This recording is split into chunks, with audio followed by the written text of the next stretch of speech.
This is Tom Dillon, the Lifetime Liberal. Today is Tuesday, February 9th, 2021. The title of this rant is A Tale of Two Tragedies, Enabling at its Worst. So as I speak, Ariel Miller, who was struck by Britt Reid's vehicle last Thursday night, the son of the Kansas City Chiefs coach, Andy Reid. She sits in a hospital bed with a medically induced coma. And what we know about Mr. Reid right now is, number one, he's had alcohol problems in the past. He has worked for his dad for quite some time. Apparently, he's done very well.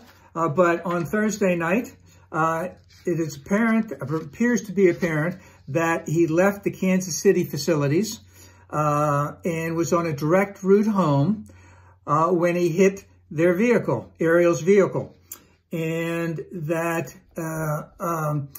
because of COVID protocols and him wanting to be in the big game on Sunday, there's very little chance that he would have gone to a bar afterwards, or he would have gone to someone else's house to drink, because he did tell the cops he had 2 or 3 drinks, but they did smell alcohol and see that his eyes were red shot. So chances are good it's a lot more, and that he was basically on the direct route home. So if he didn't drink at a friend's house, or he didn't drink at a bar, and he was coming directly from the Kansas City Chiefs facility, where did he drink? Well, there'll probably be cameras there that'll be able to know that. And we'll probably find out that, yes, he did drink at the Kansas City facility. So when I talk about enabling, how is it that someone could be drinking at the Kansas City facilities when they had the big game coming up on Sunday?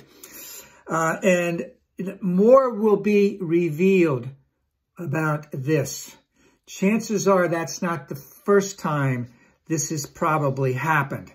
And if this was, let's just say, a black coach and something like this had happened before, he would have been gone a long time ago. But yeah, white coach too. Sorry, I should have said it that way. Any other coach, it would have happened too.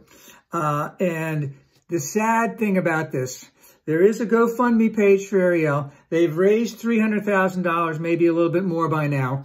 And apparently, Andy Reid himself, the team of the Kansas City Chiefs, nor the owner of the Kansas City Chiefs, I don't remember his first name, his last name is Hunt, who is worth about $15 billion with a B, apparently has not made any contribute to her GoFundMe page, which they apparently can do without any type of liability.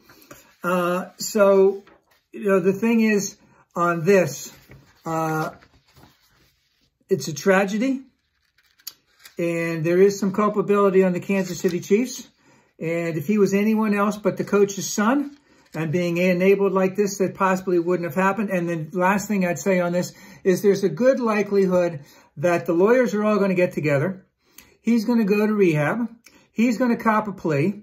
He won't work for Kansas City, but he'll be able to get a job somewhere else at a high school or something like that. He'll do some rehab.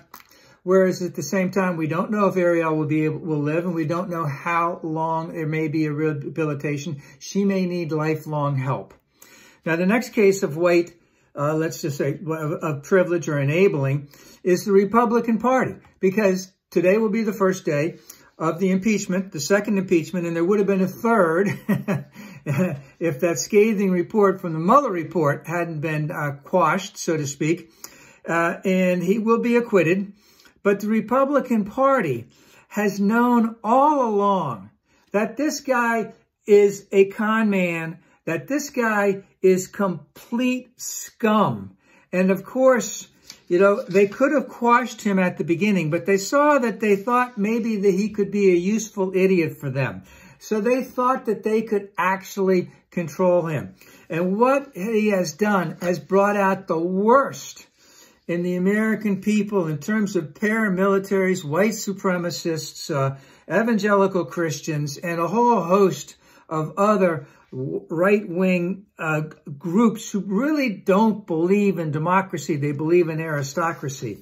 So what we have now with the Republican Party is that Trump and Trumpism is basically controlling the Republican Party. Now, again, we know he will be acquitted. And every single Republican in the House of Representatives and in the Senate know this guy is guilty. They're hitching their wagon to him. They all hate him, all right? But they've allowed this monster of Trump. They've created that monster, and the monster of Trump and the authoritarianism has created the monster of Trumpism, which has now engulfed the entire Republican Party. It's not really a party anymore, and it controls them. So Ariel sits in a medically induced coma. Possibly the accident she was in was enabled by those at the Kansas City Chiefs. And the Republican Party has enabled the monster of Trump to create the monster of Trumpism, which is now controlling them. And again, the thing about the Trumpism part is they thought they could control him. But once they went along with the first fly, they were doomed.